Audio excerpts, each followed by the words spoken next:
Hai semuanya, kembali lagi di YouTube channel aku Sylvia Dewi dan kali ini aku mau bahas tentang kedokteran hewan Universitas Gadjah Mada.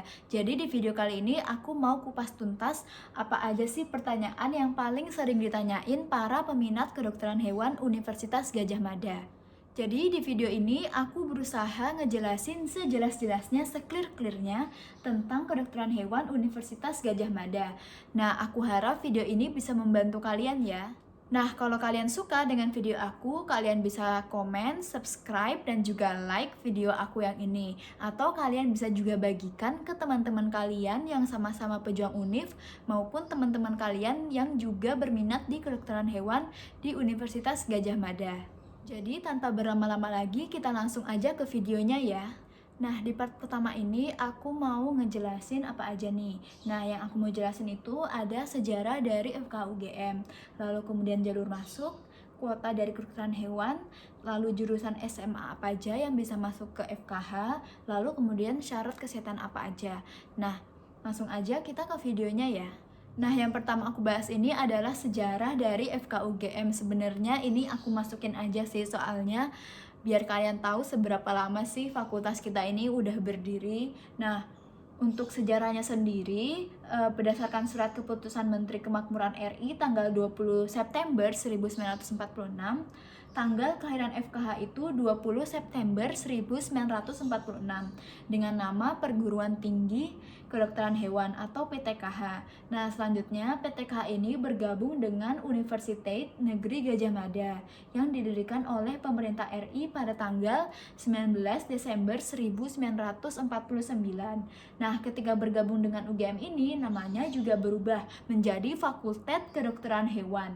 Sehingga Fakultas Kedokteran Hewan ini termasuk dalam 6 fakultas pertama di Universitas Gadjah Mada. Selain itu ada Fakultas Kedokteran, Fakultas Hukum, Fakultas Teknik, lalu kemudian Fakultas Sastra dan Filsafat, lalu ada Fakultas Pertanian.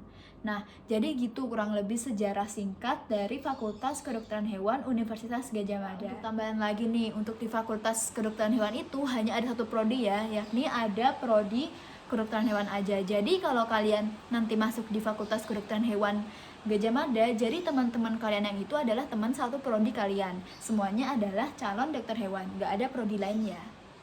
Nah, setelah kita bahas sejarah, sekarang kita beralih nih. Sekarang kita bahas tentang jalur atau jalan masuk ke kedokteran hewan Universitas Gadjah Mada.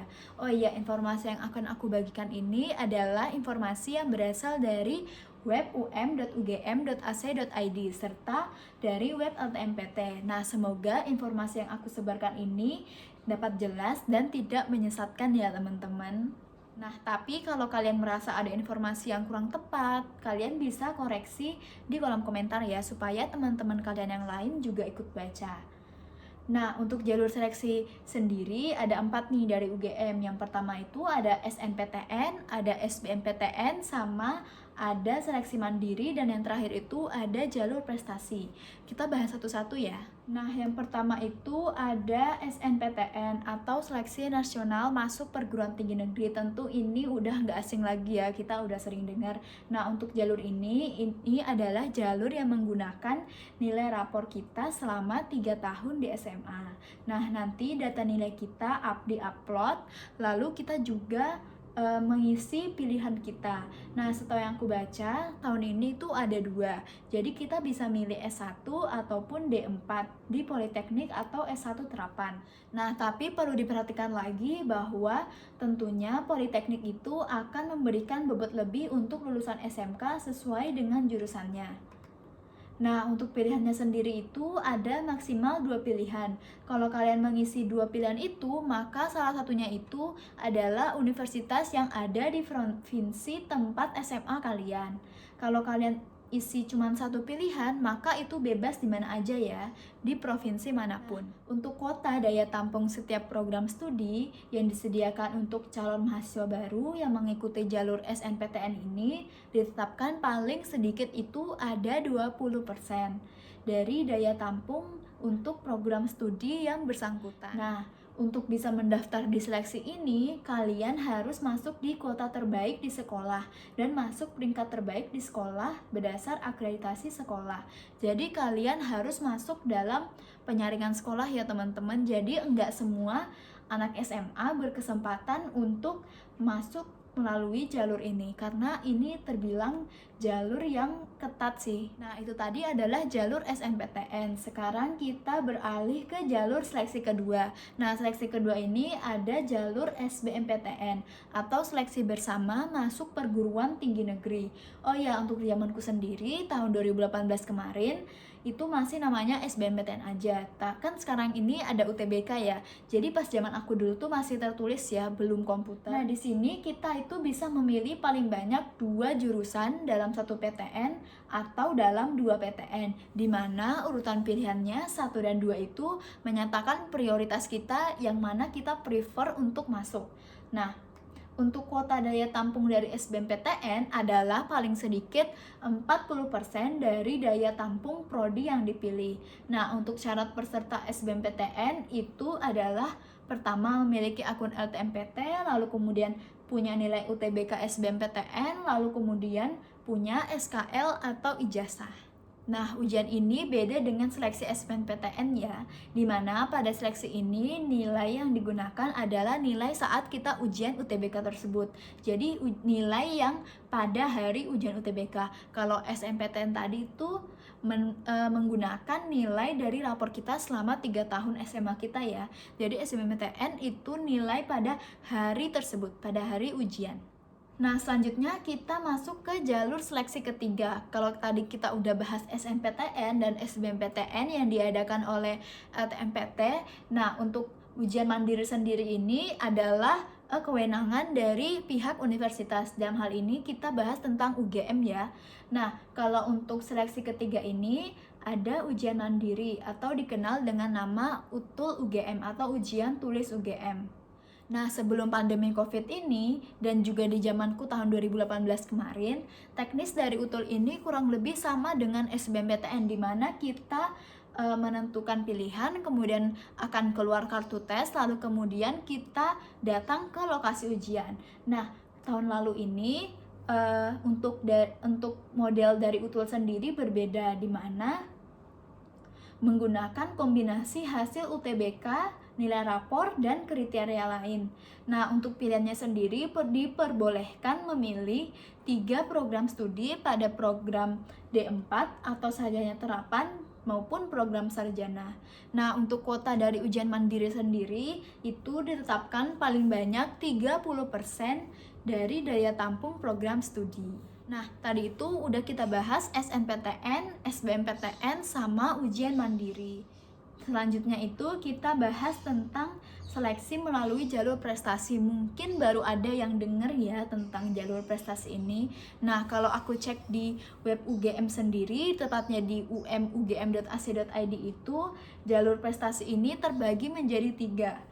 Yang pertama itu ada PBUK atau penelusuran bibit unggul kemitraan, kemudian ada penelusuran bibit unggul tidak mampu atau PBUTM, lalu terakhir ada penelusuran bibit unggul berprestasi atau PBUB. Nah, aku jelasin satu-satu ya. Dilansir dari web UGM, jadi PBUK atau penelusuran bibit unggul kemitraan adalah yang ditujukan bagi putra-putri daerah yang memiliki komitmen tinggi dalam pembangunan, diusulkan dan dibiayai sepenuhnya oleh pemerintah daerah atau Pemda, institusi pemerintah, dan atau perusahaan yang kredibel sebagai bentuk kepedulian UGM terhadap pembangunan sumber daya manusia. Program kemitraan ini mensyaratkan adanya nota kesepahaman atau MOU atau perjanjian kerjasama antara mitra dengan UGM. Nah, mitra yang dimaksud dalam program ini adalah Pemda atau institusi pemerintah dan atau perusahaan yang sudah melakukan kerjasama di bidang tridharma perguruan tinggi, meliputi pendidikan atau penelitian atau pengabdian kepada masyarakat. Nah, itu tadi tentang penelusuran bibit unggul kemitraan. Jadi, kita memerlukan pemerintah daerah atau institusi pemerintah yang mengusulkan kita sebagai mahasiswa Universitas Gadjah Mada. Nah, itu tadi dari PBUK. Nah, selanjutnya ada penelusuran bibit unggul tidak mampu atau PBUTM. Nah, jalur ini diselenggarakan sebagai bentuk kepedulian UGM terhadap siswa dengan kemampuan akademik tinggi, tetapi kurang beruntung secara ekonomi. Dengan kriteria itu, yang pertama adalah siswa pemegang Kartu Indonesia Pintar atau Kartu Perlindungan Sosial atau Kartu Keluarga Sejahtera atau Bantuan Siswa Miskin atau kartu sejenisnya yang dikeluarkan oleh pemerintah. Kemudian yang kedua ada pendapatan kotor gabungan orang tua, suami istri itu maksimal sebesar 4 juta per bulan dan atau pendapatan kotor gabungan orang tua atau wali dibagi jumlah anggota keluarga maksimal 750.000 setiap bulannya. Dan yang syarat terakhir itu ada pendidikan orang tua atau wali setinggi-tingginya S1 atau diploma 4. Nah, mahasiswa yang diterima melalui jalur prestasi ini akan memperoleh beasiswa UKT selama 8 semester dari UGM apabila memenuhi prestasi yang ditetapkan dan akan dievaluasi setiap tahun ya. Nah, setelah itu ada penelusuran bibit unggul berprestasi atau PBUB. Nah, alur seksi ini diperuntukkan bagi siswa pemenang lomba di bidang olahraga, seni, maupun di IPTEK. Nah, ini bisa di tingkat provinsi, nasional, atau internasional maupun tingkat setara lainnya. Nah, itu tadi ada 3 jalur prestasi dari UGM sendiri. Syaratnya ini bermacam-macam ya. Nah, contohnya nih untuk PBUTK kemitraan. Nah, yang aku bisa highlight di sini salah 2 syaratnya itu adalah diusulkan oleh mitra yang bekerja sama dengan UGM, serta syarat lain berupa 25% siswa terbaik di kelas reguler pada semester 1 sampai semester 5 atau semester 1 sampai semester 7 pada SMK atau 50% siswa terbaik di kelas akselerasi pada semester 1 sampai 4. Nah, pada jalur seleksi ini peserta bisa memilih 2 program studi di UGM. Sedangkan untuk PBUTM atau tidak mampu, syarat yang bisa aku highlight di sini adalah diusulkan oleh kepala sekolah dan merupakan 25% siswa-siswi terbaik di kelas pada semester 1 sampai 5 atau semester 1 sampai 7 pada jenjang SMK atau itu merupakan 50% siswa-siswi terbaik di kelas pada semester 1 sampai 4 pada kelas akselerasi. Nah, ini dibuktikan oleh surat yang ditandatangani oleh kepala sekolah untuk setiap pendaftar. Sama seperti PBUTK, maksimal program studi yang dipilih oleh peserta jalur prestasi ini adalah 2 program studi di UGM. Nah, selanjutnya adalah PBUB, bibit unggul berprestasi. Nah, persyaratannya ini yang bisa aku highlight adalah mempunyai prestasi di bidang IPTEK sesuai program studi yang dipilih atau prestasi olahraga atau seni di jalur seleksi ini. Nah, juga maksimal kita bisa milih 2 program studi di Universitas Gadjah Mada. Nah, tentunya syarat yang aku sebut tadi itu hanya sebagian aja ya. Masih ada beberapa syarat lain serta dokumen-dokumen pelengkap lain. Nah, itu semua kalian bisa cek di website um.ugm.ac.id. Nah, itu tadi ada 4 jalur mau masuk ke Universitas Gadjah Mada. Jadi, kalau kalian adalah pejuang kedokteran hewan Universitas Gadjah Mada, kalian bisa masuk melalui salah satu jalur tadi. Nah, sekarang kita masuk ke pertanyaan tentang berapa sih kuota kedokteran hewan UGM. Nah, dari informasi yang aku dapat di web ugm.ac.id, total daya tampung kedokteran hewan pada tahun kemarin, tahun 2020, itu ada 200 orang. Kalau kita lihat lebih dalam lagi, kita lihat di web LTMPT di bagian SBMPTN, daya tampung kedokteran hewan itu dari seleksi SBMPTN itu ada 70 orang, dengan peminat tahun lalu 2020 ada total 803 orang. Banyak banget. Jadi untuk tahun lalu itu totalnya ada kuota 200 orang. Sedangkan untuk kuota SBMPTN untuk di KH UGM itu ada 70 orang. Jadi mungkin kurang lebih kuota tahun ini itu akan sama atau mungkin beda sedikit. Nah, selanjutnya kita bahas tentang jurusan SMA apa aja sih Kak yang bisa masuk kedokteran hewan UGM. Nah, kalau aku lihat dari web um.ugm.ac.id, kita bisa lihat di gambar ini kalau di paling kanan itu ada kode 1. Nah, kalau kita lihat di kode 1 itu di keterangannya itu artinya hanya SMA atau madrasah aliyah IPA aja ya. Gitu. Oh ya, link-link penting ini yang ada gambarnya ini sama link-link berita yang aku sebut itu nanti aku taruh di description box ya. Nah, selanjutnya tentang syarat kesehatan masuk FKH UGM. Nah, sesuai pengalamanku nih dan seingatku juga, syarat kesehatan yang diupload itu adalah saat kita registrasi, artinya saat kita dinyatakan sudah keterima. Nah,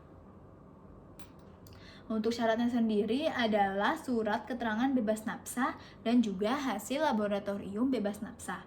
Nah, jadi ada juga tapi ada juga beberapa syarat lain seperti pelengkap lah, seperti foto rumah, kemudian foto formal, lalu surat pernyataan tentang kesediaan menaati aturan dan lain-lain. Nah, ini juga yang akan menentukan UKT kita, mulai dari gaji orang tua juga foto rumah yang tadi gitu. Nah, itu tadi kupas tuntas seputar FKH UGM part pertama. Nah, part kedua akan aku jelasin tentang uang kuliah UGM, UKM di FKH UGM, lalu kemudian metode pembelajaran di KH UGM, dan beberapa hal lainnya. Nah, kalau kalian suka video ini dan kalian rasa bermanfaat, jangan lupa share ke teman-teman kalian ya. Jangan lupa juga subscribe, like, dan juga komen ya. See you dan Viva Veteriner!